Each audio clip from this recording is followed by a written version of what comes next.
And today we are going to be talking about how you can start selling online, even if you are a complete beginner. In this video guide, we will be introducing you to 5 easy ways to help you get started. Done right, these tactics can help you move from online newbie to expert in only a short time. We can agree that the coronavirus pandemic has changed virtually every form of human interaction, from how we learn, communicate, worship, to most importantly, for a business person like you, how we buy and sell products and services. Apart from businesses in the healthcare industries, the biggest winners in this period are online-based and oriented businesses. Are you one of them? Here is the thing. Only those visionary enough to prepare and position themselves online before the pandemic hit have grossed in massive sales. If you weren't one of them, well, it's not late, like they say. The best time to plant a tree was 20 years ago. The next best time is now. By the end of this video, you will have an understanding of how you can start selling online and draw in sales from your business. Number 1. The first step is finding your customer or audience niche. How well do you understand your customer? Do you know what makes them buy your product and use your services? Who exactly are they? If you know the answers to this question, you can now focus on developing your niche. If you don't, it is time to work on your customer profile, or what is known as the buyer persona. Just like your offline business, it is tempting to consider the whole world as your customer when you want to sell online. You want to sell to everybody, right? Wrong! This might sound a little unusual, but that's probably not the most effective strategy. Instead, you want to find your product niche. For example, Bello is a photographer and he wants to sell his photography services online. How does he find a niche? The first step to finding your niche is looking around at other similar businesses around and finding an opportunity that is not being utilized by them. It is much easier to offer your prospective customers what they want and are not already getting than it is trying to attract them from other existing businesses.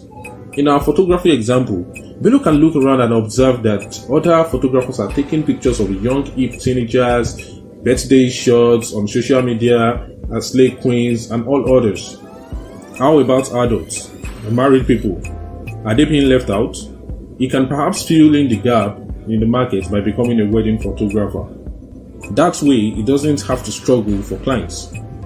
He will be simply paying attention to otherwise unknown markets.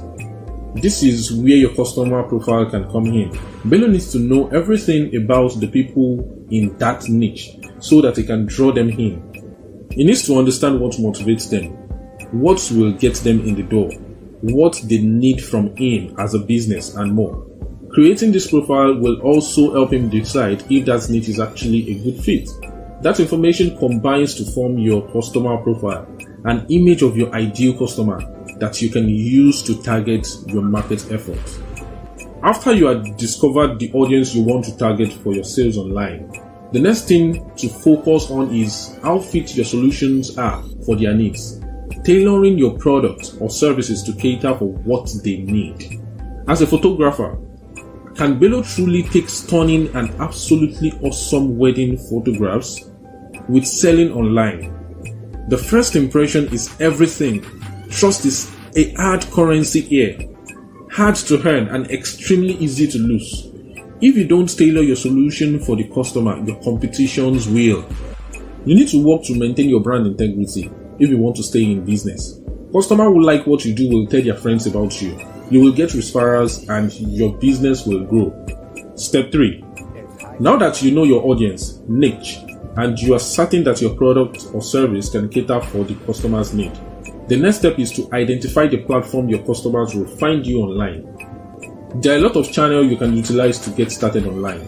Simply understanding social media platforms and the behavior of people on them can give you deep insight into where the customers you need are. Let's get back to Bello the photographer. To identify the platform his customers can find him, he does his research and discovered that Instagram has a timid young population. He realizes the platform relies on pictures and short clips of conversation. As a result, it's suitable for those in the visual business like him. This means he can find young unmarried and about to be married ladies and gentlemen there. He can share his content, and when they come looking, they are sure to find him too. Step 4. Just like in every other business, selling online requires a strategy. So your next step in the journey of online sales would be drafting an online strategy. Without a strategy, success or failure is just a matter of luck, a complete risk. When drafting a strategy, you start by setting the goals you want to achieve. SMART goals: specific, measurable, achievable, relevant, and time-bound. Then you go ahead and create key performance indicators, KPIs. This will help you keep track of your goals. You can determine if you are making progress in achieving the goals you set out for, and if not, you know where to apply changes. To push any online agenda, you need content. It has been likely said in online marketing circles that content is king. You need to decide the type of content you will be using for your strategy. Most times though, content types are dependent on the online platform you are using. Just like Bello the photographer realized, Instagram fancies visual content, YouTube is for video content, Facebook is largely the most liberal, taking both text, images and videos.